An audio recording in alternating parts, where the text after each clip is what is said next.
kali ini kita akan belajar tentang hukum Kepler.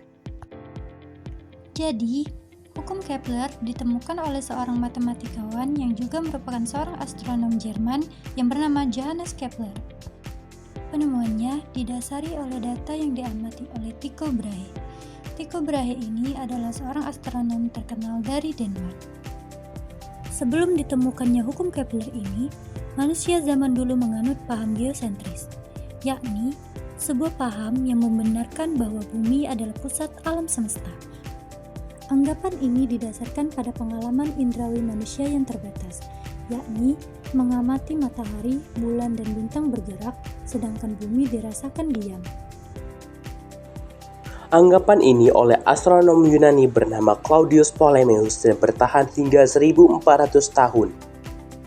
Menurutnya, bumi berada di pusat tata surya, matahari dan planet-planetnya mengelilingi bumi dalam lintasan melingkar. Kemudian pada tahun 1543, seorang astronom Polandia bernama Nicolaus Copernicus mencetuskan model heliosentris. Heliosentris artinya bumi beserta planet-planet lainnya mengelilingi matahari dalam lintasan yang melingkar. Tentu saja, pendapat ini lebih baik dibandingkan pendapat sebelumnya. Tapi, ada yang masih kurang dari pendapat Copernicus, yakni dia masih menggunakan lingkaran sebagai bentuk lintasan gerak planet.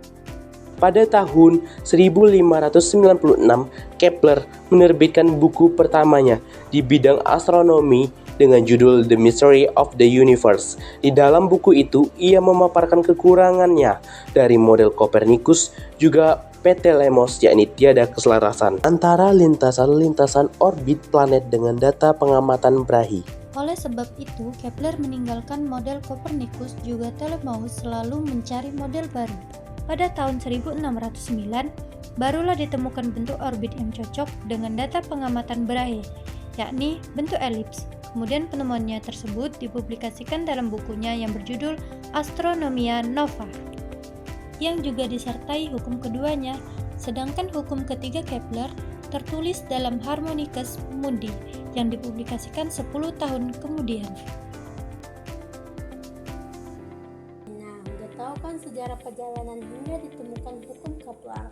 Kali ini kita akan membahas fungsi dari hukum Kepler.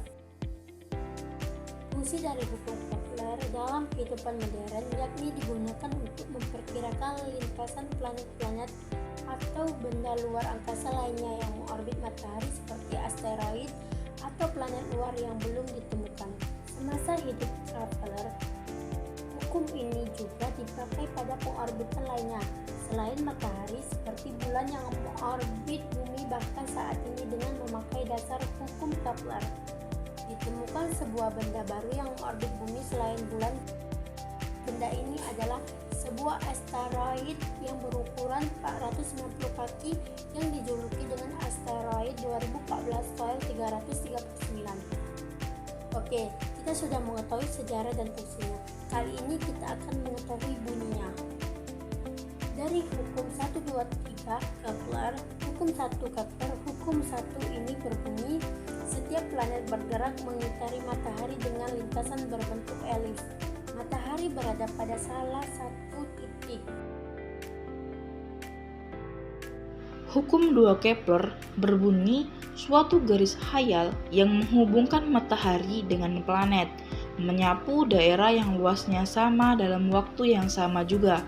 Nah, perhatikan ilustrasi dari hukum kedua Kepler ini. Berdasarkan hukum 2 Kepler, planet akan bergerak lebih cepat apabila dekat matahari dan bergerak lebih lambat apabila berada jauh dari matahari. Nah, bagaimana? Udah paham kan tentang hukum 2 Kepler? Yuk lanjut ke hukum 3 Kepler. Hukum 3 Kepler berbunyi, perbandingan kuadrat periode planet mengitari matahari terhadap pangkat 3. Jarak rata-rata planet ke matahari adalah sama. Untuk semua planet jika dibuat persamaannya, maka akan didapat T1 atau T2 kuadrat sama dengan R1 R2 kuadrat. Nah, hukum ini menjelaskan bahwa semakin dekat dengan matahari, maka periode revolusinya semakin cepat. Contohnya, periode revolusi Merkurius lebih cepat daripada bumi. dan revolusi bumi lebih cepat daripada Jupiter. Itulah tadi penjelasan tentang hukum Kepler dari kelompok kami, semoga bermanfaat.